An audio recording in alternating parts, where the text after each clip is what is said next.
Assalamu alaikum, ihr Lieben. Willkommen auf meinem Kanal zu einem neuen Video von mir. Ich wünsche euch allen einen gesegneten Ramadan und stelle euch gleich diese leckere, nahrhafte Ramadan-Suppe vor, die überaus köstlich schmeckt, sehr sättigend auch wirkt und mit lauter gesunden Inhaltsstoffen versehen ist. Unter anderem werden wir auch die gesunde Knochenbrühe dazugeben. Mein Video zur gesunden Knochenbrühe, das werde ich euch hier oben gleich schon mal verlinken. Zuerst werden wir dazu jetzt gelbe Linsen einweichen, und zwar möglichst über Nacht. Denn je länger wir grundsätzlich jede Art von Hülsenfrüchten einweichen, umso mehr der schädlichen Phytinsäure und Enzyminhibitoren verliert sie. In einen Schnellkochtopf geben wir jetzt bionatives Kokosöl und etwa 500 Gramm Bio-Rinderfleisch. Man könnte aber natürlich auch Bio-Lammfleisch verwenden. Das Fleisch braten wir so lange an, bis es braun sein wird von allen Seiten. Dann gebe ich den Trester meines natürlichen Antibiotikums hier hinzu. Man könnte stattdessen aber auch einfach nur Knoblauch, Ingwer und Kurkuma hinzugeben, wenn man das hat. Dann wird das nochmal kurz mit dem Fleisch zusammen angebraten und dann löschen wir das Ganze mit etwas dampfdestilliertem Wasser ab, damit nichts anbrennt, und sobald das Wasser wieder verdampft ist, werden wir die Gewürze hinzugeben. An Gewürzen habe ich hier jetzt folgende benutzt: Bio-Gemüsebrühe, Himalaya-Salz, frisch gestoßener schwarzer Pfeffer, einige echte Safranfäden, Kurkuma und Ingwer.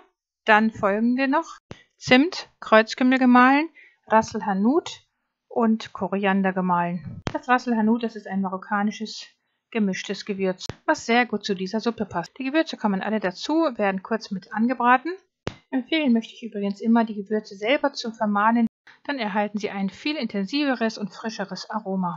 Als nächste Zutat gebe ich hier den Trester meiner Knochenbrühe hinzu, also all das Gute, was übrig bleibt, nachdem man die Knochenbrühe abgeseit hat.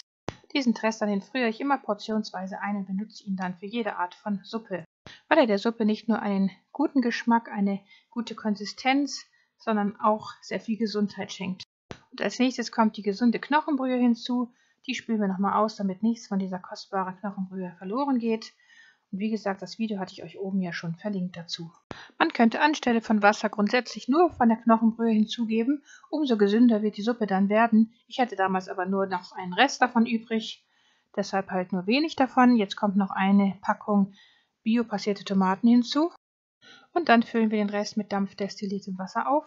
Verrühren nochmal alles gut und dann geben wir noch einige frische Kräuter hinzu, also entweder Petersilie oder auch frischen Koriander.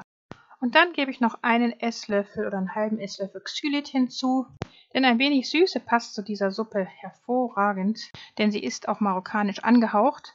Ja, und das waren jetzt erstmal alle Zutaten und die werden jetzt in dem Schnellkochtopf etwa 15 Minuten gekocht, bis das Fleisch gar sein wird.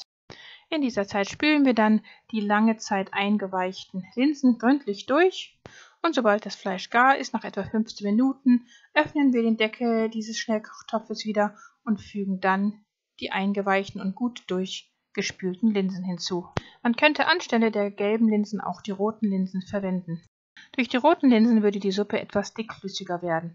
Und die gelben Linsen lassen wir nur noch 5 Minuten im Drucktopf mitköcheln, dann sind sie auch schon gar und weich. Und dann kommen als letztes noch einige vorgekochte Kichererbsen hinzu. Und dann ist die Suppe auch schon fertig und wir können mit Petersilie oder Koriander dekorieren. Diese köstliche Suppe, die liebe ich über alles. Ich könnte sie jederzeit und immer wieder essen. Sie würde sogar als Hauptmahlzeit vollkommen ausreichen, weil sie sehr sättigend und nahrhaft ist. Eine ideale Ramadan-Suppe. Linsen stellen eine gute Eiweißquelle dar und sie haben einen niedrigen glykämischen Index. Das bedeutet, dass sie den Blutzuckerspiegel nur langsam ansteigen lassen und daher auch nur eine geringe Insulinausschüttung bewirken. Die Ballaststoffe sorgen zudem für eine lang anhaltende Sättigung, eine gute Verdauung und sie unterstützen das Immunsystem, indem sie Giftstoffe aus dem Darm aufnehmen und ausscheiden. Linsen sind nicht nur reich an sekundären Pflanzenstoffen, sie enthalten auffallend hohe Mengen an Kalium, Magnesium, Eisen und Zink. Als hochwertige Zinkquelle können Linsen den Körper gegen Infekte stark machen, sogar gegen Lungenentzündungen. Auch der Anteil an Molybden ist in Linsen sehr hoch. Molybden zählt zu den essentiellen Spurenelementen. Es wirkt als Kofaktor für Enzyme, die für die Umwandlung von Nahrung in Energie sorgen. Und was die gesunde Knochenbrühe betrifft, so verfeinert sie diese Suppe nicht nur ungemein und hat einen großen Anteil an ihrem leckeren Geschmack, sondern sie sorgt auch für starke Knochen, gesunde Haut, Nägel, Haare da sie nicht nur wichtige Mineralstoffe wie Magnesium und Calcium liefert, sondern auch Kollagene, die unter anderem für Kraft und Elastizität mitverantwortlich sind, wodurch unter anderem dann auch die Blutgefäße und vor allem der Darm gestärkt werden. Schaut euch auch gerne nochmal mein Video zur Arthrose und Arteriosklerose an, mit welchem Vitamin man diese verhindern kann. Und genau dieses Vitamin zusammen mit den Kollagenen aus der Knochenbrühe sorgt eben für starke Knorpel, Knochen und Gelenke und eben auch eine sehr gute Darmgesundheit. Ein leckeres Ofengericht, welches auch sehr gut in den Ramadan passen würde und welches ich ebenfalls mit der Knochenbrühe hergestellt habe, das werde ich euch hier oben auch nochmal verlinken. Die leckere Suppe könnte man jetzt theoretisch auch so hier dekorieren mit eingelegten köstlichen Bio-Oliven. Ich finde, die passen immer richtig super lecker zu jeder Art von Suppe als Dekoration und auch vom Geschmack her passen sie sehr gut dazu, wie ich finde, die Suppe dann zusätzlich noch mit vielen Vitaminen und sekundären Pflanzenstoffen anreichern. Und das brauchen wir natürlich ganz besonders im Ramadan. Ja, damit haben wir dieses leckere Rezept auch schon beendet.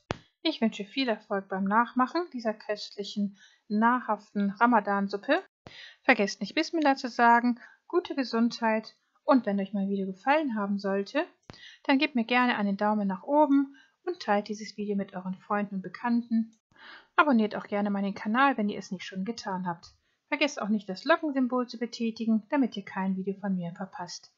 Liebste Grüße, Salam Alaikum, eure Mariam.